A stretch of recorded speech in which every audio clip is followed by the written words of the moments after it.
If it's okay with you, I'd love to just start with a moment of silence, just kind of share some intentionality together, and Yeah. then dive in. I'll give us a minute on my Apple Watch Oh, here. wonderful. This is It- a nice break. yeah, there we go.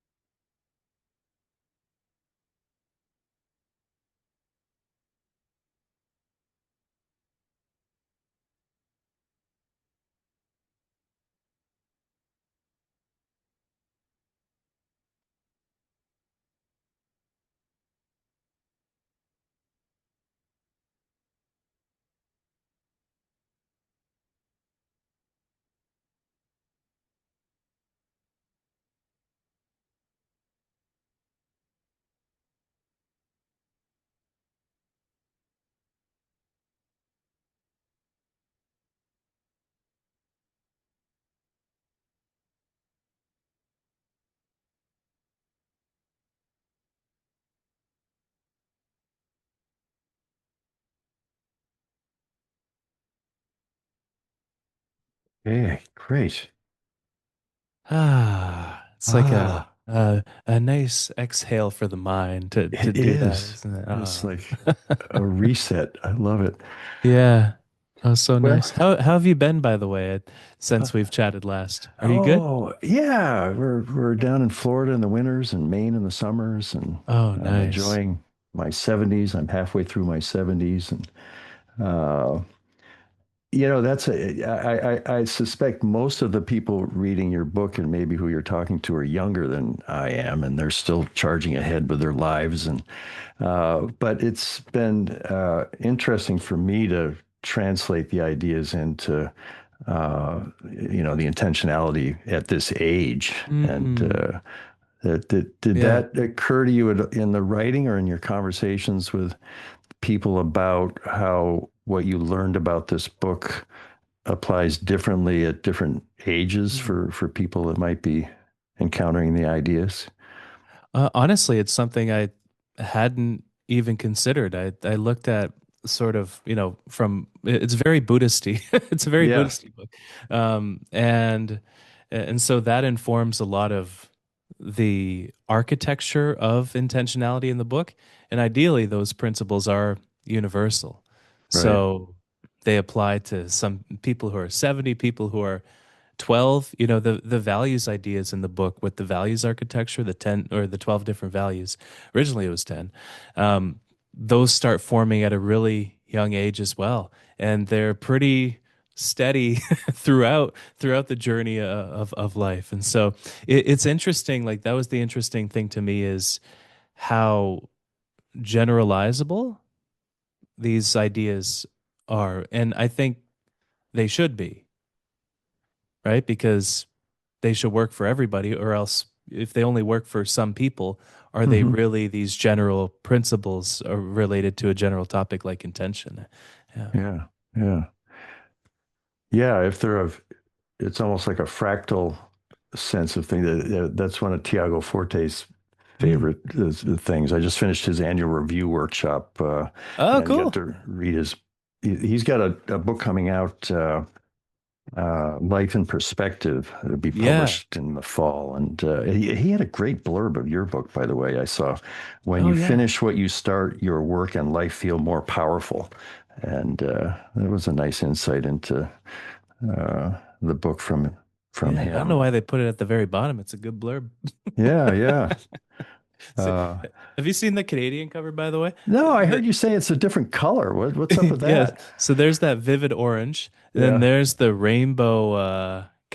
My camera's horrible that I'm Oh, that's the putting this Canadian on. one, Yeah, the that's rainbow. the groovy, the groovy Canadian version. And the Peace and love, flames of man. the American was sort of on fire there with the fire Yeah, color. an orange fire. Yeah, There might be a message there. it's very eye Well, grabbing. Yeah. yeah, yeah. Well, I did some calculation here, and your book, I think, was released 57 hours ago by Oh, Penguin Random House, if it hit at midnight like they usually do. yeah. Your fourth book, how has your life changed in the last 57 hours now that your book is out in the wild? I feel a big sense of relief, Len. I'm not going to Hmm. lie to you. Yeah, There's been such a buildup in this journey to create this book, where, it took a lot of meditation retreats, calls with scientists, poring over the academic literature on this stuff, chatting with Buddhist monks about these ideas and assembling all of them together. I felt like, I don't know if you've watched one of those crime shows where somebody has the board and then yeah, there's right. yarn attached to Hmm. paper. I felt like that was the state of my mind in creating this book. But it's so nice when everything falls into place to create something. And I I don't, some people find this weird, some people don't, but this is the first book that I've written. You mentioned it's number 4. Yeah. This is the first one that I feel really, really proud of. Hmm. And it's not that I don't like the others, but I don't love the others in the same way that I love how this came to be, and I love what it is. And I think, these are ideas that can help a lot of people. So it's exciting. I find like the press for a book exhausting sometimes, Yeah. but this I feel more energized the further I go because I'm like excited to get these ideas out there. That's interesting. So the difference between this one and the previous three Yeah. uh, has to do with how each of the books had its genesis, how what kind of prompted this book was different than what prompted the other three. I think it's a function. I think I'm going to have to reflect on that a bit more. Maybe it calls for another meditation retreat. Yeah, let's take another minute here. Yeah, let's take one more minute. But I think it's, largely a function of the incubation time with the ideas that were in the book. Ah, So, how to calm your mind, which was my last one. The incubation time for those ideas was about a year. yeah, I had a panic attack on stage. I got to the bottom of anxiety and figured out what it was. Intentionality is something that, so I'm a practicing Buddhist, and it's something that I've been reflecting on and contemplating and observing for 10 or 15 years. I'm right. only 30, I say only, but I'm Mhm. I'm 36 years old. I've been contemplating these ideas for actually probably closer to 15 or 20 years now that I think about it a little bit. And I've always seen productivity, which is the topic that I mainly write about, as when we follow through with the intentions that we set, especially on a daily basis, these small goals that we have. And so these ideas have been really assembling in the background of my mind. And so having the ability to go deep on what is intention, what's the nature of intention, how do we actually follow through with the intentions that we set, how does aversion and desire play in, how does procrastination play in, how do our values, which I always thought of as kind of a mushy topic, there's a lot of fluff about values out there, but how does the actual science of values fit within Mm. those ideas too? And it was so gratifying that all these ideas assembled into place, in the form of this book. It felt almost effortless, and I almost feel like I'm a steward of these ideas that I've obtained from other people, the great scientific research, but also the wisdom from the monks. It's sort of a combination of the two ideas.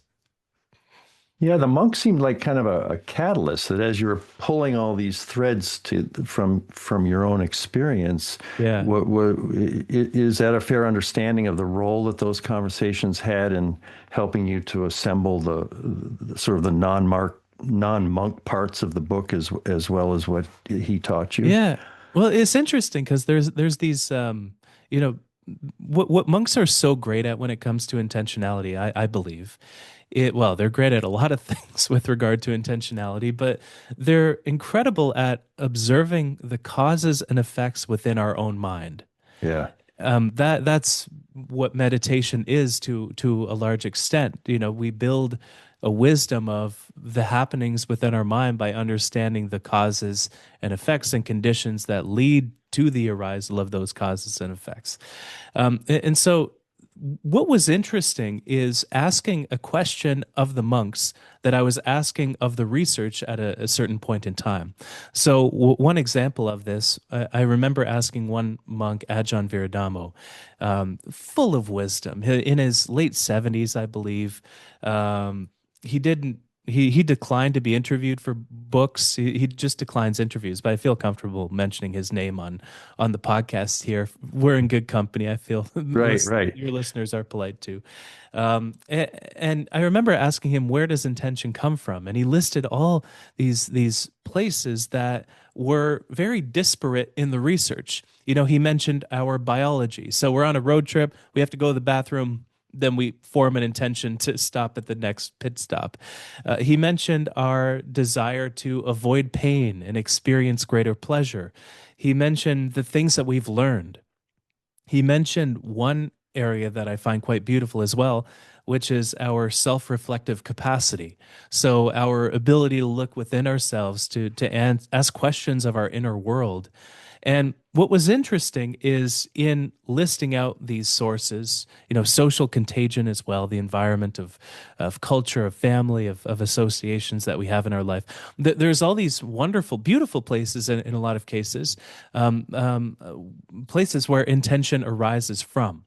But it was an interesting architecture for the research, which said the exact same things, but it was scattered all over. And so when I went back to that weird board in my mind with the strings and the tape and the popsicle sticks and whatever, it was so okay. These are okay. This is forming a picture, Yeah. and it was a picture that is based on the conditions of our mind, which I think is where we need to start.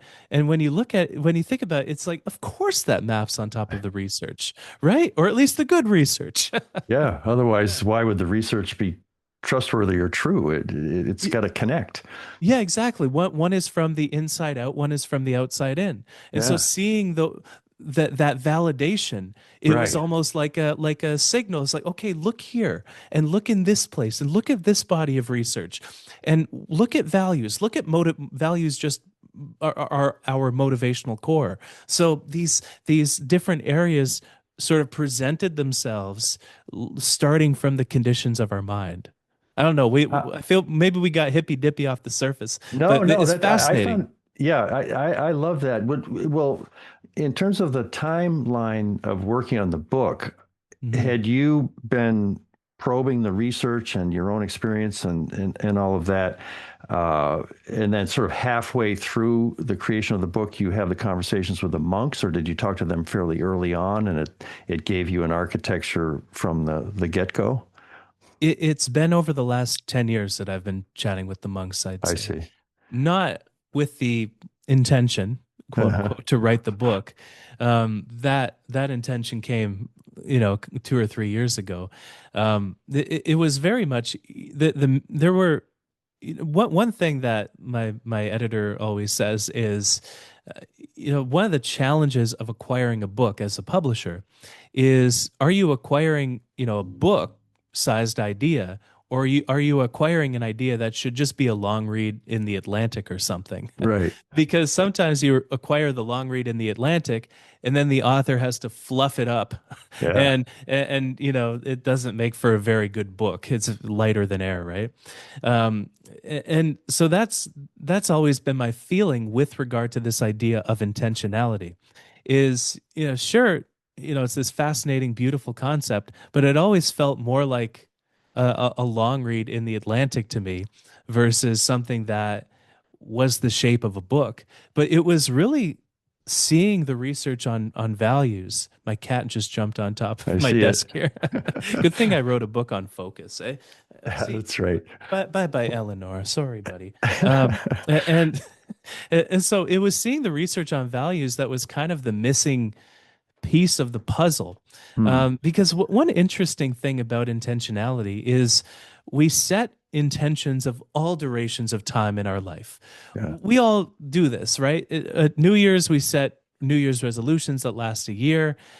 Throughout the day, we set little intentions that take place over half an hour to make dinner. We set intentions that are 1 hour to go for a run or multiple months to train for a marathon.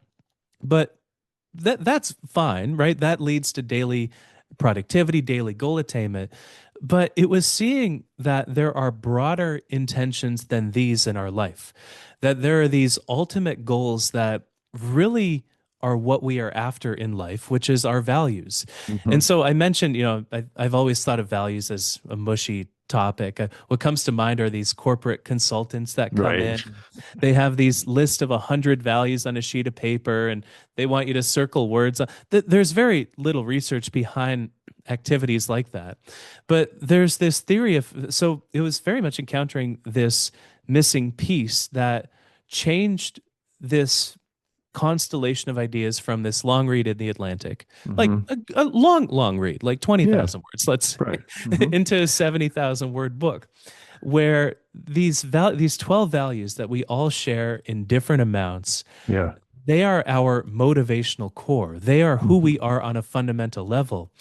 And they represent a complete motivational continuum of what drives our behavior forward.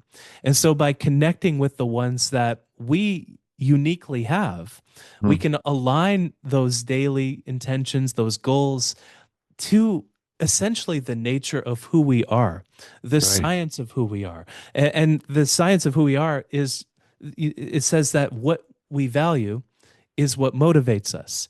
And Right. so it connects with our motivational nature too. So if we have an issue of following through with our goals, then follow through becomes effortless. And that Hmm. was the missing piece that everything settled into place around, I would say. Wow. Yeah. That, well, did that happen at a moment in a coffee shop that you remember and cherish, or did it sort of dawn on you gradually? It was really looking at the research on values. So I see. some of these, there's an idea that is in the book called the intention stack, which integrates all these different levels of intention in our life together with one another. So, we have our values, we have our priorities, our goals, our plans, and our daily intentions.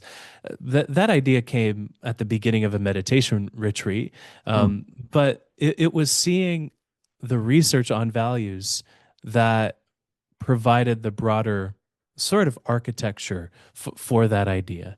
I see. And so it's very logical, it's a very logical connection. Well, I'd love to. I printed out the values wheel here, Oh, and nice, I've been nice. trying to find myself on it, and then I was comparing it with where I think you fall. I think we both have as our top value self-direction, Oh, my which man. I Yeah. Yeah. originality, creativity, Yeah. and then I had benevolence, humility, Mm. stimulation, and then the Yeah. ones that it was sort of easy to find the top one Yeah. and the bottom one. Like for What are the me, bottom ones for you? power and Yeah. achievement. And this is like Yeah. my Yeah. dad was hugely successful, so I spent my whole time thinking, well, am I going to be as successful and powerful as Mm. he is? And that Yeah. there's a lot of pain on those two values for me. Mm. So, I found my own spot on the wheel. But Yeah. and I was interested too in thinking uh your high value was self-direction. And then what was your lowest value? Power as well. Power. Yeah. Okay. And power gets to like prestige and stuff. And so I was thinking, Mhm. as you're writing the book, you're in the flow of self-direction. You're creating something that hasn't Yeah. ever been created, and you're pulling all these threads, and you're like you got your board with the threads and all that. And I can. It sounds like there's a lot of joy in it and a flow. But now Yeah. you're on the book tour, and you're talking to people like me, and Mm. this is more like prestige. And is it a challenge to transition from writing this book to being in the world where other people's reactions to it is something that kind of matters? Oh, what a wonderful question. Yeah, the reactions are kind of, they come from the value of face, don't they? Yeah, right. Face being, how do I come across to other people? Am I avoiding humiliation? So far, so good for the avoiding humiliation part of faith. You've only had 2 days. You got time for that one. Yeah, well, only 56 hours or whatever it is. And the interview is young here, Len. There There's won't still be time any here. for No humiliation. humiliations here.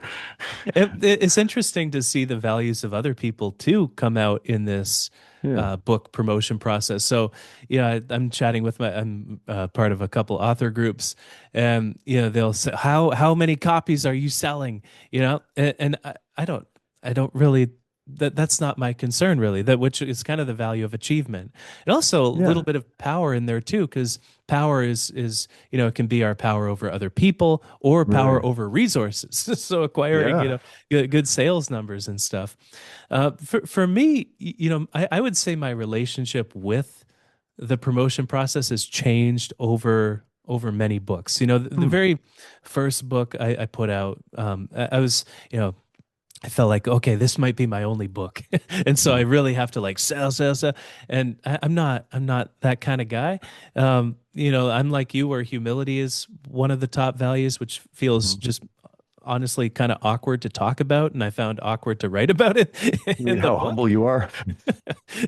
I'm the most humble I person you'll really, ever really meet. humble. Yeah. That's the Oh number yeah. one thing for me compared to you, you power grubbing hedonist. Yeah.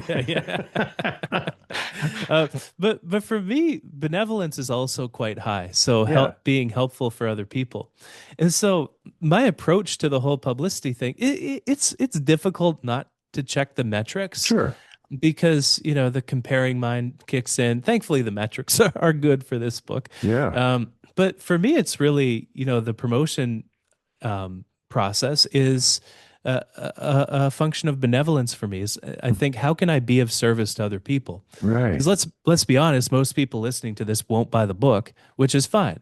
I don't listen to every I don't buy every book from somebody I'm listening to, but so I think if I can be of service to other people through the interviews that I do, Right. give them a chance to reflect, give them some strategies for doubling down on intention, give them a chance to reflect on these 12 values, then job well done. My time will Yeah. be well spent. And it doesn't really matter. Like I think if you help people, the sales follow too, Yeah. Yeah. usually and maybe even more than if you're Hmm. like sell all the time. Because people get that you're trying to help them out. So that's, it's tough not to focus on achievement and face in a process like this. Yeah. And there's the stimulation of checking the metrics too, right? Hmm. Thankfully, it's a low value for me, so I'm not really that focused on that sort of thing. But it's really benevolence that I try to connect with through the process. Well, let's turn to that because one of the ways of giving you a chance to just sort of describe the book and the impact it might have. Mm. If you could offer listeners maybe one small experiment in intentionality that they might Yeah. do after hearing this podcast, try this. You might Yeah. think about this. What would it be? Oh, well, the strongest intentions, the ones that motivate us the most, really are connected with these 12 values. Hmm. So you can Google Chris Bailey 12 values, they'll come up. But I'm just going to list them out here. So if Yeah, people have let's do like it. like a chance to think, oh, no, that's repulsive to me. Or, oh, that's interesting. I love that. So you'll find that you have a visceral reaction. I have them in front of me here. I can't Hmm. remember them all off by by heart, just so people know that I'm cheating. So first, we mentioned self-direction, which is, it's creation, it's going our own way. There's stimulation, which you mentioned high for you. It's essentially the pleasure of novelty. Yeah. Then you have pleasure itself, sense pleasure itself, which is it's called hedonism in the research, but I use the word pleasure in the book because it's so much less loaded with sultry connotations. But that can be a part of it too. But it could be, eating a delicious meal or taking a Mm. bath or something. Achievement is the next value. It's kind of self-explanatory. Power is the next value. Face, which we talked about, it's how we come across other people and avoiding humiliation. Security, Mm. which includes personal and societal security.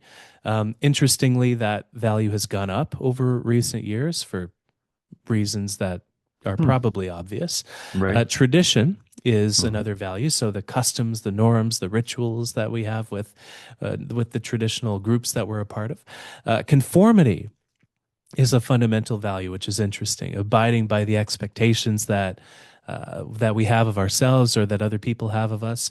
Humility is a fundamental human value. Hmm. So that's recognizing our own, some might say, insignificance in the grand scheme of things. Universalism, which is protecting and preserving the welfare of people and animals and nature, quite a nice value. And benevolence is the final value, kindness, service, that sort of thing. And so we are the sum of these 12 values. And there are scientifically validated instruments for measuring these 12 values, as you would hope, because they are rooted in science. I actually partnered with a company to deliver one to a lesser cost for readers of the book, and because Hmm. these ideas deserve to get out there.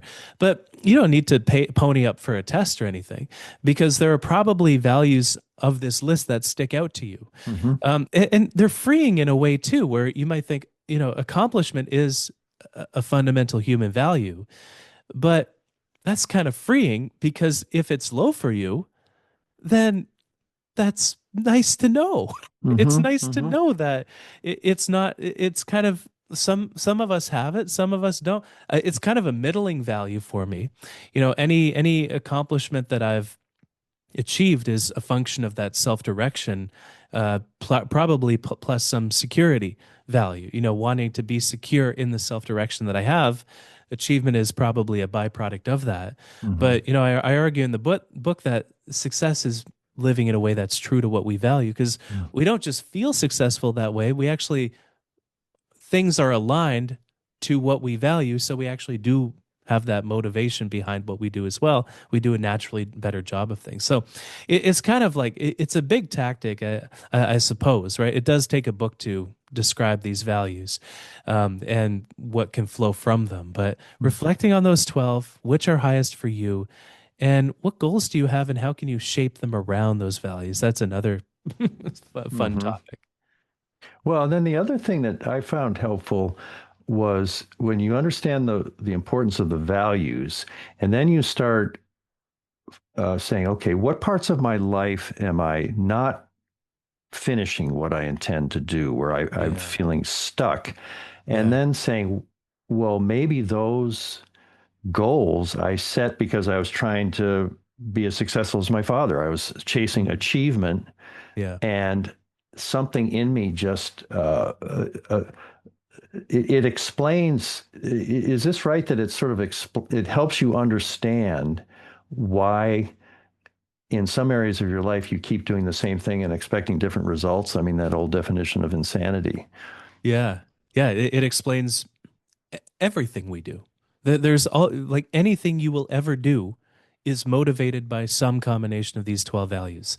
Even if you don't have the values in spades. So, if you have to do something at work, but you don't want to, that might fit with the value of conformity, Yeah. to pick an example.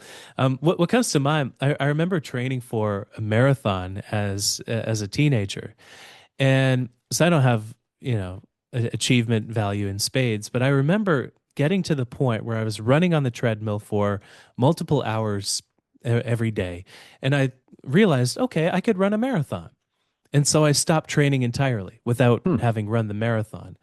And something like that, it's always been weird to reflect back on, because that decision made so little sense to the people around me who are more achievement oriented. But for me, I'm so self directed that realizing that I could run the marathon was enough to not have to run it. I didn't Hmm. have anything left to prove to myself, because I was self directed in a way. And there was a bit of pleasure in there too, with the hedonism value, right? Right? Loving the runner's high. And So so, did you not run the marathon? no, no. Wow, that's And, and, cool. and so the decision has always Huh. been weird to look back on, because I thought, why didn't I was so close? But it always Yeah. made sense to me. And it's Huh. because of that middling achievement value. Yeah, Yeah. yeah. That's brilliant. Well, that's I got to think about that because uh you were doing something that wasn't aligned with the values. And and what did you do? You shifted how you looked at the goal of running a marathon when you translated it into your self-direction value, which is about I know what I'm about Mhm. and I know that I could do this, so I don't have to chase it. Is that how it went? Yeah, exactly.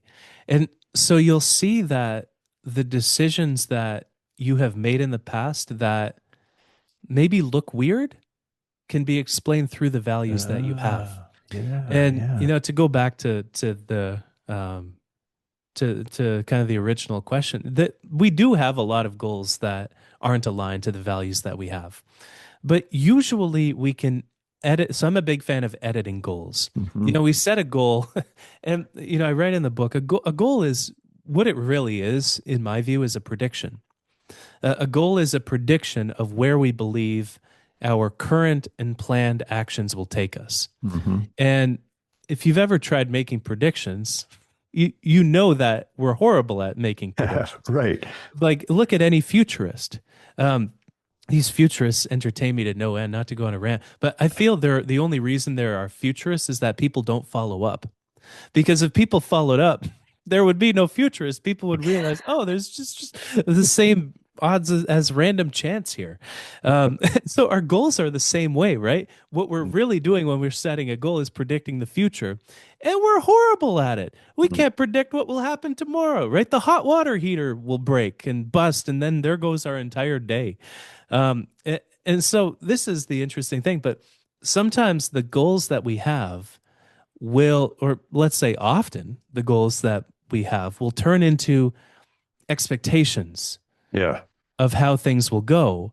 And then because we're so bad at predicting the future, those expectations don't come true. And then we end up inevitably in disappointment Right. that we didn't live up to the resolution that we made or the goal that we made.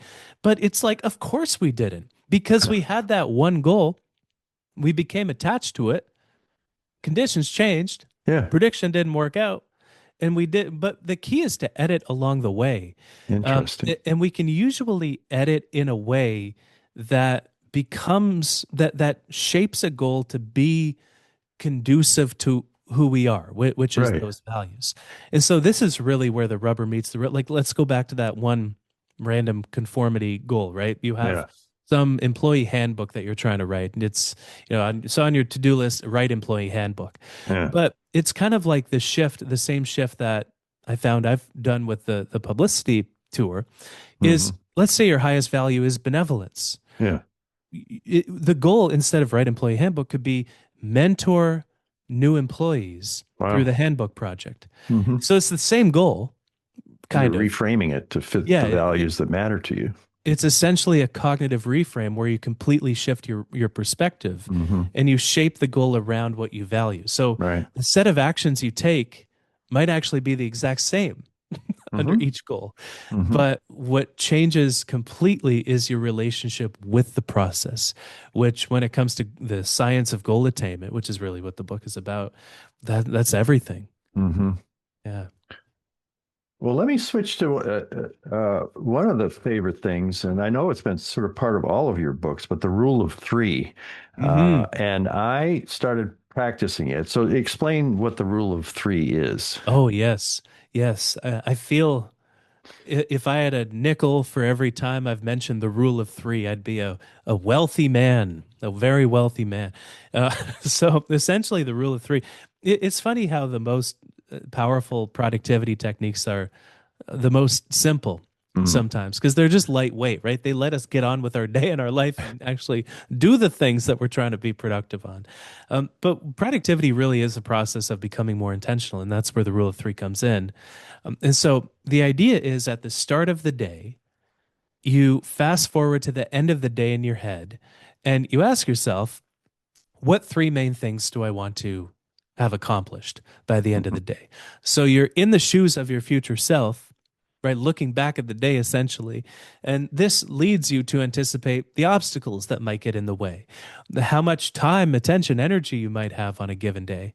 And it's really a wonderful way of practicing becoming more intentional, where Hmm. you set these intentions that are a day long, but then you can go a step further than that, because of course we're intentional across a lot of different levels of our life. Hmm. What three intentions do you have over the course of a week, Hmm. right? And when you set the daily ones, you can look, okay, what are the ways that these can contribute to the weekly intentions that I have? And then you might find a different frame over the year, for example. I Hmm. personally do day, week, and year. I don't do quarter, month, or Hmm. anything. But that's just what works for me. And so you have this flow of intentionality where the yearly intentions that you set, I'm always revising my yearly intentions, by the way, because they really are just predictions. All these, like a to-do list is just a list of stored intentions. So it's a list of stored predictions of what you'll Hmm. be able to Hmm. do with a day, which of course is usually wrong. We have to move things to the next day and add things to the list to cross them off to get that satisfaction that we didn't anticipate doing. It's intentions are just predictions. The goals are predictions. And so, we have this flow effect where we can look at the yearly intentions when we set the daily and the weekly ones, and they can work with one another. And when we edit those yearly intentions to be more in line with what we value, then they become more motivating and Right. more what we're a representation of what we're truly after with something. Hmm. And we can bring more of our unique selves to it. So it's really like, yeah, the rule of three on steroids, you can say, with integrating the values component into it. You integrate essentially the motivational component into it. Yeah, the energy gets Yeah. released when you do that. I mean, Yes. in my experiment with it, I, I forget what the intentions were. There was so I picked three things, and what I found helpful is when I imagine my future self at the end of the day, looking back at three things that would have been most satisfying that made me feel like Mm. that was a day well spent. They Yeah. popped up, and then the other thing that was happening to me is I start out sitting. I'm trying to sit a half an hour right when I wake up, Oh, and nice. because these ideas were in my head as I was sitting, not thinking about anything, doing the Zen stuff, they would sort of appear sort of at the periphery. And by the time I got done with the Mm. sitting, I knew what my three things were going to be. And so I Yeah. write them on I've got a little whiteboard on my door. So when Darlene, my wife, comes in, she can see my schedule and stuff. And so I Yeah. write these three things, and they had energy in them. And I was doing Uh, them, and I got two of them done. And then Darlene had a project. She needed me to create an image that was going to go to Staples and get printed because she's a fabric collage artist, and she Oh, cool. really needed it done. And I wanted to help her, but that third thing hadn't been done yet. And so there Mm. was this battle between Yeah. thing number three that was going to make my day satisfying and this new demand. And I guess what I was doing there was editing my goals because, Yeah. Yeah. bravo me. I said, okay, I'm only going to get two things done on my list, and I'm going to help her with this project that she really wants. But is that something that happens to you in this way of looking at it? And I was probably without being conscious, the goal of benevolence and love for her was driving the decision to say, no, number three goes and there's a new number three. But Yeah. is that how it works? Oh, 100%. Yeah. Because we're predicting the future. So Yeah. so I find with my own three daily intentions, it's very easy for me to predict those intentions if I have no meetings.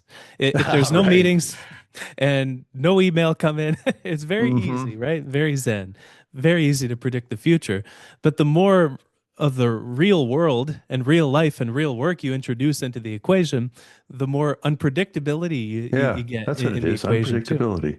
Yeah, and so we there, depending on the day, there's a different level of unpredictability. We can't predict it. That's what makes it unpredictability. Hmm. Hmm. But that's kind of the beautiful nature of the rule is it's very, very difficult in this way to not feel disappointed because you get the goals, which are really just predictions, which turn into expectations. Yeah. And that is the challenging thing is when an intention becomes an expectation, Hmm. because then you measure your performance against it instead of Ah, seeing yourself as almost a subject that you're trying to manage. yeah. And so that's it's difficult. It's very difficult to do that. It's a process of observing the reactions in the mind that take place that comprise this idea of disappointment. But Mm-hmm. it really, like that idea of seeing our goals as predictions, I think eliminates a lot of the disappointment that we feel. But also knowing that the rule of three is this agile rule for daily accomplishment and more generalized accomplishment too.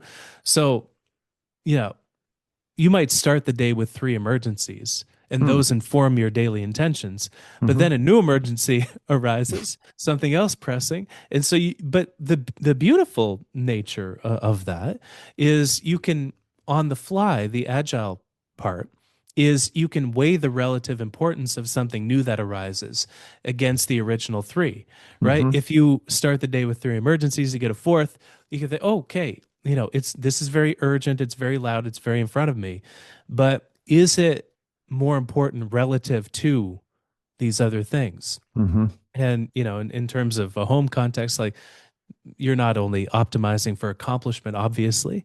There are other currencies of life besides accomplishment, thank God, like Hmm. like meaning, like connection, like love, like happiness. So there are so many different currencies to optimize for with these intentions that we set. So yeah, it's sort of like an awareness dance. Well, and I love the idea that and there's something sort of pure about an intention, that if I have an intention for something, but then when it kind of curdles into an expectation that there's Hmm. some chemical reaction there in the Yeah. mind. And if you could see that happening and you say, whoa, let's just keep it, protect the intention and don't let the demons turn it into something that's going Oh. to mess you up. Yeah, curdling is such a good word for it Yeah. because that's what it does. It Like started the day as this fresh, wonderful thing that gave yeah, me energy, and then I started holding on to it and yeah, clinging to it. And it's kind of like it reminds me of like that montage where, the young lady, she just moves to New York City and she gets off the bus and she's got a big smile and so this city, and then cut forward to a year later and it's like on the subway right. again. And like intentions are they're the most fresh the moment that they're set. Yeah, yeah, And that I think, so editing our goals is an opportunity to introduce more freshness when we feel like we're not being motivated by something, but also setting intentions across all different timelines, right? That yeah. the smallest timeline of the day that we have, right? Whether it's time blocking things, time blocking chunks of the day to work on specific Right. things, Yeah. looking at the three intentions that we set and asking, okay, when am I actually going to work on this today? Can I schedule time for it? Or what's a good window for it? So it's bringing that follow through down to that ground level. Hmm. But yeah, it's so true that intentions are never, they're fresh right out the oven. Yeah, yeah. Yeah. Well, let's, if we could, I'd like to finish up. I think I've seen that uh, Getting Things Done, David Allen, was a big book for you in high school. And it Yeah. was a big book for me when it came. It was 25 years ago that book came out. It's amazing Yeah. that it's been that long. And I think of him as the productivity guy of this era. Mm. I mean, you could go back to Deming and different people in different times, but Yeah.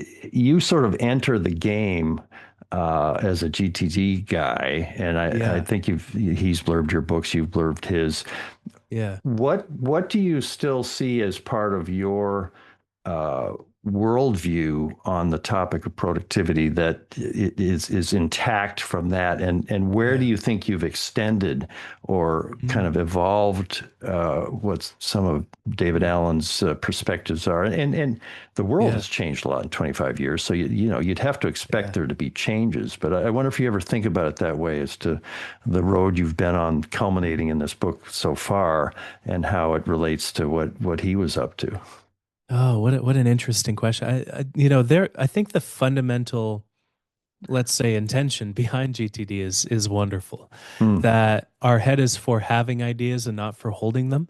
Right. So the more we externalize out of our head into some external system, the more clearly we can think, the better we can work, and just the more free we feel. Right? It's the Hmm. art of stress-free productivity, which was the subtitle of GTD. And I think the way that idea manifests, I think that is almost a fundamental truth of productivity, that our mind is for having ideas, not for holding them. So we need to externalize things. These people that keep a calendar in their head, I just don't understand it. Sorry if that's you, if you're listening to this, but by God, get a calendar app. Put your things in there. It'll free up a lot of your mind. A to-do list is great too. One of my favorite ideas from GTD as well is the waiting for Oh, I list. know. I love that. I Oh, still use it, that. it's as good as a to-do list Hmm. in a lot of ways, right? You send an important email, you're waiting on a response. Put it on your waiting for list that you review a few times a week. Then you won't have to check email constantly. Hmm. Like it's the confidence that knowing things won't slip through the cracks. Hmm. Um, and he's always had this perspective that productivity is about intentionality, Hmm. and I really, I think that is another core truth of productivity. I guess the area that I would hope to extend these ideas to is looking at the state of the research with regard to the faculties of the mind Hmm. that we must manage for this pursuit of daily productivity and performance. Hmm. So, attention being one of those faculties, a mental state of calm being another one of those Hmm. faculties, and intention being, that core which is a faculty, right? And I think that was really the interesting journey with this book, is going from seeing intentionality, from seeing it as a practice to seeing it as a capability of the mind and a function of the mind. Um, there's architecture here, there's science here. And when you integrate that into your daily productivity practice, you're able to not only achieve more, become more productive, but the work that you do is shaped to actually be motivating and meaningful to you. Hmm. Um, while you develop this awareness of this deliberate work Hmm. that we all do. So that would be Yeah, yeah. I think what I hope that's this contributes. yeah, and I love the idea that well, are you in touch with him at all Yeah, in recent yeah, yeah, years? yeah, Did yeah. you get to try the ideas of this book out on him and along the way, or? I didn't. Yeah, yeah. No, That'd be I a didn't. fascinating conversation because I can see the Yeah, kernel of, because if you're going to free your mind up by not cluttering it up with all these things, this is the kind of beautiful thing which comes out of an uncluttered mind, like a monk's mind, is yeah, that this is where these ideas and the synthesis, that's the reason people have sat in silence and hurt their knees for hours on end on 7-day sessions. That's why we do it, because good stuff like this comes up out of it. And I think David would yeah, would understand that. And you've sort of given us a bit of a map for the new territory. yeah. It's wild how much more arises out of stillness than arises out of busyness. And I think that's like, people want to be more productive, so they hustle more, they do more, they have more activity. But really, just like shut up and sit there, and a great intention will come up to you. Like, Exactly. it's kind of like listening to your music library on shuffle or Apple Music autoplay or whatever. It's like that's great, but pause the Yeah. music, and then you'll find that you'll still want to listen to something, and then 5, 10 seconds later, a song will come up that you enjoy more than what you were just listening to, or what Apple Music or Spotify could ever play. And Yeah. so that is the power of intention. And Yeah. that comes out of stillness, it comes out of silence. Yeah. Yeah. Cool. All right. I have been speaking with Chris Bailey, author of Intentional: How to Finish What You Start, released January 6th, 2026 by Penguin Random House.